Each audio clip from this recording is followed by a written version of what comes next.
Hello, welcome to the Football Show, a very special one, as you can see, who's joining us ahead of this weekend's big game at Old Trafford on Monday night. Former Manchester United fullback Paul Parker and former Liverpool midfielder Charlie Adam as well, to discuss relegation 6-pointer people have been called after the start of the two teams. We'll get onto that very shortly, but great to have Charlie with us here in the studio, because I want to talk about Rangers first of all. Obviously, you've scored twice in the Champions League for Rangers against Stuttgart years ago. Last night at Ibrox, they got a couple of goals, conceded a couple of goals. Going to PSV, the Philips Stadion, of course, in a week's time. What is the size of their task to get through to the group stages? It's a big task, but they've been there before. They've beaten Dortmund in Dortmund, which I think is probably a bigger place to go and win. They've done that last season. So this team is used to playing in big games in terms of in the Europa League last season. It won't faze them, but they'll know they'll score goals. They can score goals away from home, but the problem is trying to keep it shut at the back. They lost 2 goals again last night, which is disappointing. And when you're in a driving seat 2-1 up, you want to see the game out. But listen, PSV are a good side. They've got good players in Sangare and Gakpo, who's, can cause a lot of problems. And it'll be a difficult night, but it wouldn't surprise me seeing Rangers get through. They've got the right man in the hot seat, haven't they? Giovanni Van Bronckhorst. He knows what to expect from PSV. Spent many years at Feyenoord, of course, so he'll be passing on some of those memories and hopefully Genie's team up to get through to them group stages. He said that is the carrot for you. It's all there to see. Yeah, it's down to one game. They would have liked to have taken a lead there, but it's not there to go. And the draw is a good enough result.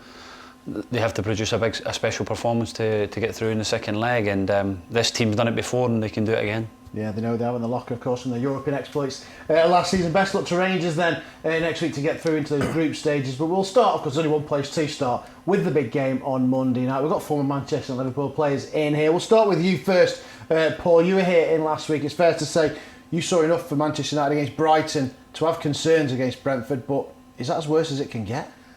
In the position they're at the moment, yes, because it's carrying on from other situations. The Brighton, the last game of the previous season, one of the last games. You look at Everton previous to that, and then you've got to talk about being beaten at home 5-0 by Liverpool, and Liverpool took their foot off the gas in the second half, if everyone remembers.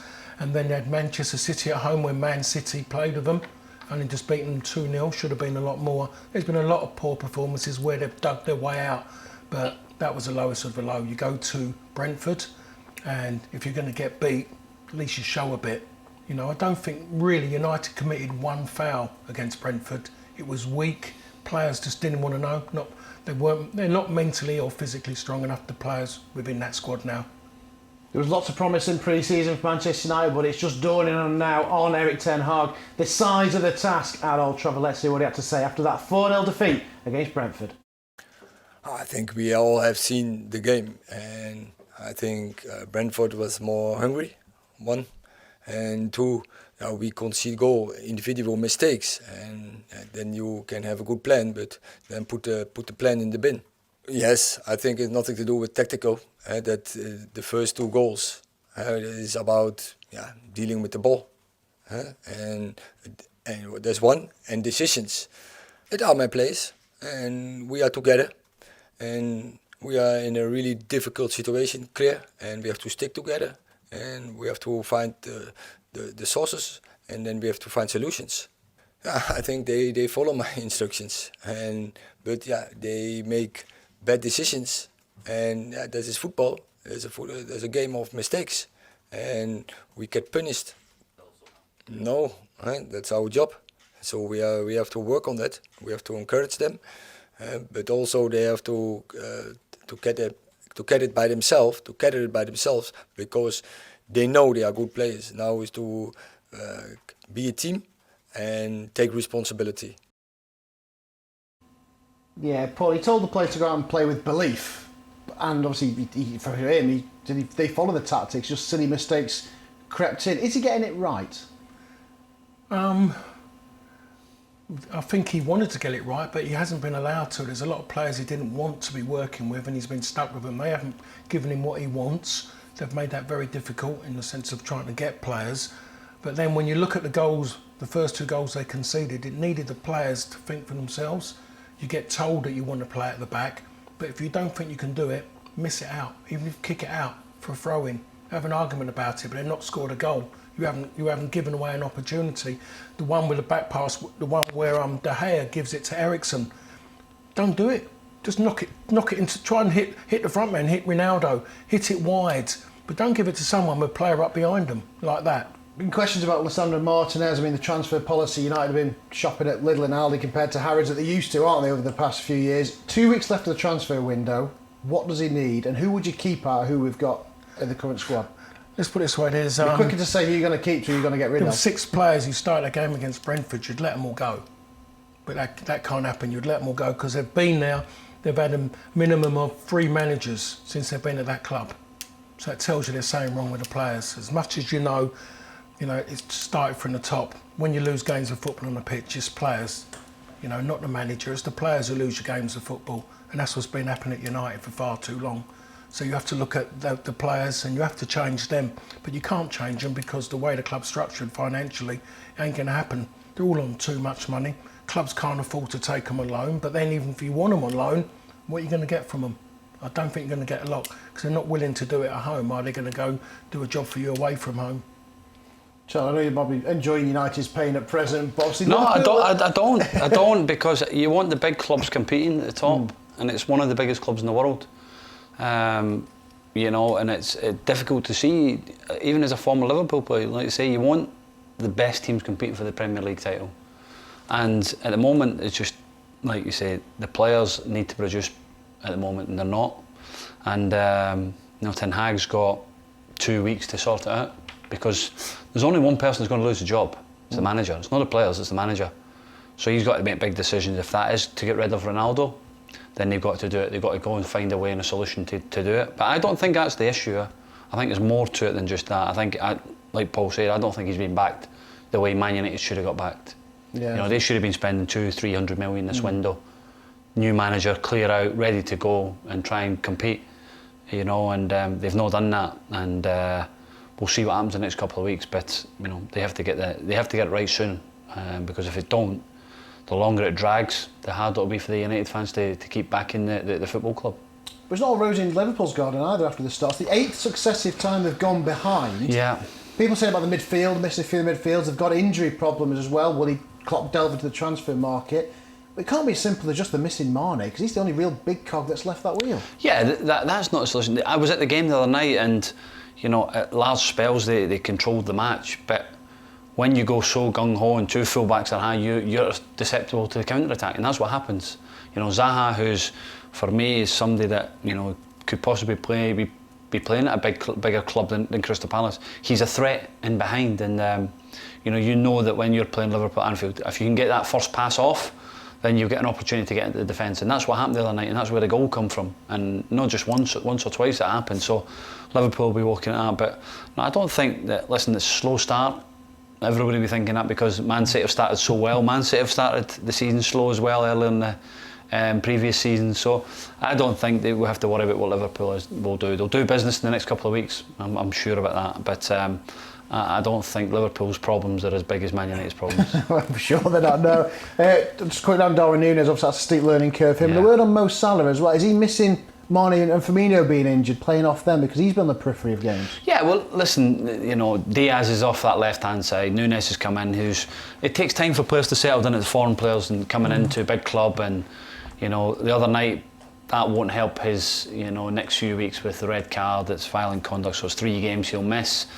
He'll be wanting to try and get some rhythm into playing, but he's not at the moment, so he'll miss the games. But Firmino obviously has to come back. He's a big player for Liverpool, and I wouldn't be surprised to see them go and trying to get another striker if they in this next 2 weeks. Yeah, he's missing out on probably a triple goal bonus on Monday night as well, Nunez. United have been defending. Just some stats for you ahead of this game, then we'll get the boys' thoughts on it as well. United just won one of the last 12 meetings with Liverpool. Would you believe that? And just winless in their last 8 since March 2018. Liverpool looking to win the 4 consecutive league games against Manchester United for the first time since 2002. Yeah, this is the first time ever they've gone into a top flight meeting winless in the league that season, would you believe? But Mohamed Salah, we're just talking about being on the periphery of games. He scored 8 goals in his last 4 games against Manchester United, including a hat-trick in this very fixture last term. You mentioned Liverpool's problems nowhere near as much as Manchester United. Can Manchester United get anything out of this game? The carrot is there. From victory, they go above Liverpool. Can they get anything from this game? Does it start now, the recovery? I have to turn around and got to look at it and be realistic and say, the way he's gone for United, no. There has to be a complete change in character. If they can come off that pitch and, you know, with pride, then that's a step forward for him. That's the bonus. And you never would think that you'd be talking about a Manchester United team like that, about just wanting a bit of pride, because everything was taken away from them last weekend. So they need something back. They need to fight and put everything away, and they've got to start again. But just taking points against Liverpool, my answer would be, you just raise yourself because of this game. What are you going to do in the next game? Because that would be the most important one. It's easy for them to get up for on Monday night. Let's say Paul said, it's Liverpool, your biggest rivals coming to town. They're the easy games. You know, the hardest games going to Brighton at home, trying to break them down, and going away to Brentford. That's when you see the real characters in the group. So I don't think there's an issue in terms of the United players getting at it. It's, will they be good enough to win the football match? Are there any characters in this group? People say that's what's been like. Well, listen, we're only surmising. We're only judging what we see from the outside. We don't know what's going on in the camp. Paul might know better than me, but I don't know what that dressing room's like. Listen, there's top players in there that can change it, and you know, Monday night, no different. You know, would everybody be surprised that Man United beating Liverpool at home? No, because the record of, you know, previous years and the history of the football club, it's going to be a great game without that. But can I see Liverpool going to Old Trafford and scoring 4 or 5 again? Possibility. So it's just the way that the way football is in the Premier League. It's two big clubs going at it, and you know, we'll see what happens on Monday night. But I've no doubt that these United players will show reaction. It's maybe wrong to say that because it's Liverpool in town, but I think they'll be okay, and I think it's going to be a cracker of a game as well. But give us a prediction. You can't have 0-0 to a goal scorer as well. Got to give us a prediction. I'll start with you, Charlie, because I see you thinking. I'll go for 2-1 Liverpool. Give a score off you. I'm going to go Mo Salah, and I will go for Van Dijk. Van Dijk, and probably an own goal for United. I've got to be realistic and take my heart off my sleeve and got to say Liverpool are going to win it.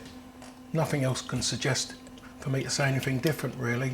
Just Liverpool to win. I don't want to say a score because I was almost close with the Brentford score, by the way. So I just don't want to say anything again. Liverpool victory then. Let's just switch across Stanley Park and go to Everton, because again, another club not exactly pulling up trees. Defeat at home to Forest at the weekend. Could that be Frank Lampard done?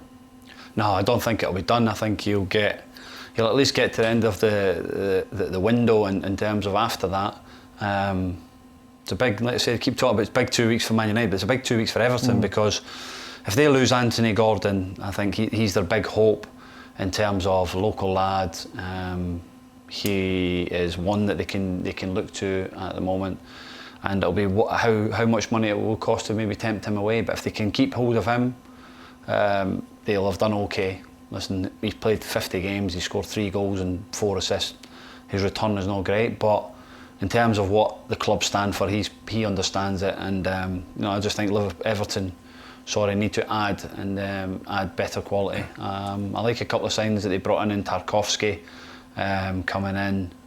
Cody as well. Cody is a good centre back as well. So the midfielder Anana from Leeds, a very good player. I think Guay maybe coming back again as well. Yeah, so they're trying to strengthen well, and I don't think Everton will finish where they finished last season.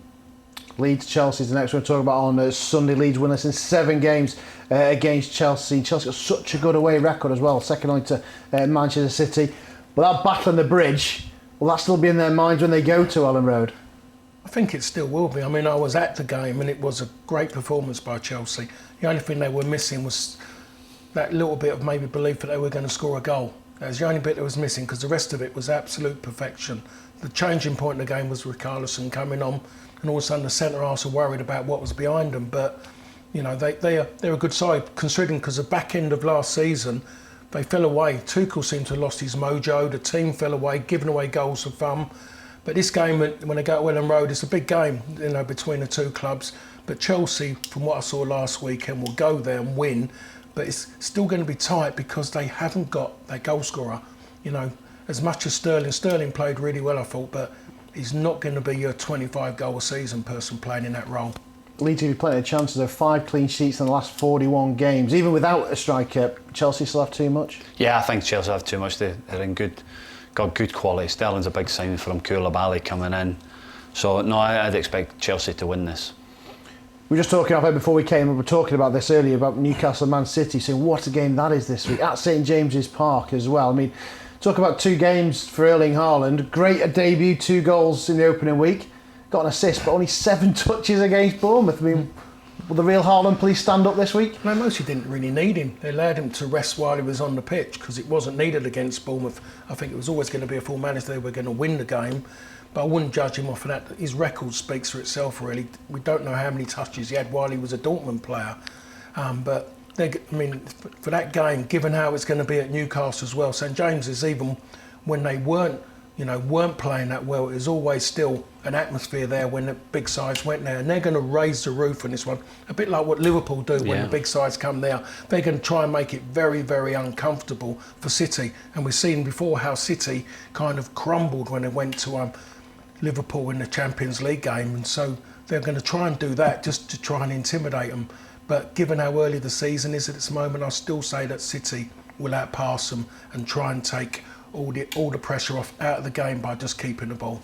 Well, Newcastle are awful records. Won the last 29 games they've won against Manchester City. City have won the last 5 games, scoring 4 goals in each of the last 3. But this is a different Newcastle animal. Are you surprised about how sensible they've been in the transfer market, considering all the money that they were gifted with? It's clash of the money, isn't it?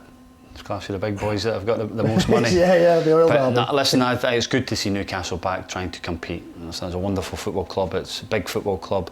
Like Paul said, the atmosphere there is always, when I was playing, was in a ground that I loved going to play at. And I think they're in a different frame of mind with Eddie in there. I think the players have got a different mentality, mindset. The whole club's got a change of direction since the new owners come in. And listen, we all expect Man City to win this, but I don't think it'll be as easy as we think. And Haaland obviously let me down last week because I had him as cripple captain. And he knew most of the country, I think. He done nothing. But no, it's listen, it'll be a great game, and I think Man City will win this 2-0. Yeah, 2-0 to Man City. Right, let's do prediction time. Wrap up the games very quickly then. Start the lunchtime game. Spurs Wolves. Get a prediction off each of you. Spurs Wolves. I've got to go Spurs 2-0. Spurs. Kane triple captain this week, or Kane captain this week? No, Haaland. Sticking with Haaland. I'm going to go Tottenham 3-0. 3-0 Tottenham. Palace Villa at 3 o'clock. Palace buoyed by that point at Anfield. Yeah, I think so. Given the way it is at Sellers Park as well, I'm going to go for a Palace win 2-1. There we are then. Palace Villa 2-0. Villa 2-0 in that one. Everton Forest, we just touched on it quickly. Everton Forest prediction? I'm going to go for Everton just to sneak this 1-0. I'll go for draw. 1-1. Leicester Southampton. Is Brendan Rodgers under pressure? No, I don't think so. The problem they have is they can't spend any money, and that's been difficult. So, I've been reading about Vardy possibly coming to United. Yeah. Fofana unsettled. Fofana unsettled, wants out, big player. They got rid of Kasper Schmeichel, big character. So he'll obviously be disappointed that he can't really invest properly into the squad, but they still got a good enough squad to win this game. But no, I don't think he's under pressure. Big game for him to beat Southampton, Leicester? Got to go Leicester. Southampton, they're going to have a hard season. Yeah. Arsenal at Bournemouth. I remember them going there one time, they got totally outstrengthened, didn't they? So at the moment they're showing a different Arsenal compared to what they were last season. They've signed a decent centre forward, by the way, as well, haven't they? So I'm going to go Arsenal to win this 2-1. Yeah, I think Arsenal win 2-0. There we are. Leeds, Chelsea, both said Chelsea, didn't we? Chelsea, yeah. Chelsea confirming that one. West Ham, Brighton. Doesn't get any easier for West Ham, does it? It's tough. It's tough, but that's the Premier League. It's what you go. Everybody's investing well. Brighton have lost a couple of the players. Cucurella going obviously to Chelsea. The midfield have been linked to Manchester United in the last couple of days. So, they keep turning at the big fees, don't they, Brighton? But Graham Potter gets them playing well, and West Ham at home. I think West Ham will get the first win of the season. West Ham's record against Brighton at home is useless, Charlie. Yeah, I know, Absolutely useless. I know, but I just think that they've got enough. I think Skamaka coming into the team and a couple of players that hopefully they can sign the next couple of weeks will improve the squad because it's needed for West Ham. Just saying, before they signed a defender from PSG as well, aren't they? The German defender. Yeah, they do need a centre half. So many centre halves in the club, but they're all injured. So I think the best they can get out of it is a draw. West Ham. Unanimous City against Newcastle, but it won't be easy. Yeah. Yeah, Green City, and we're both in the red side of Liverpool against Manchester United on Monday night. Yeah, 2-1. 2-1. No score for you. Sorry? it'll be something to know? No, I just don't want to say. I've gone as much as saying that. That could It come hurts. back. It could come back and doesn't haunt me. It really hurts. Right, thanks to Charlie and Paul for joining us then for the football show. Yes, we're building up to an absolute cracker on Monday night, of course. Man United versus Liverpool. Both these guys played in some great games at Old Trafford and Anfield. Both struggling at present this season. Who will come out on top? It's a huge 3 points, even at this stage of the season, for whoever wins on Monday night. Thanks for joining us.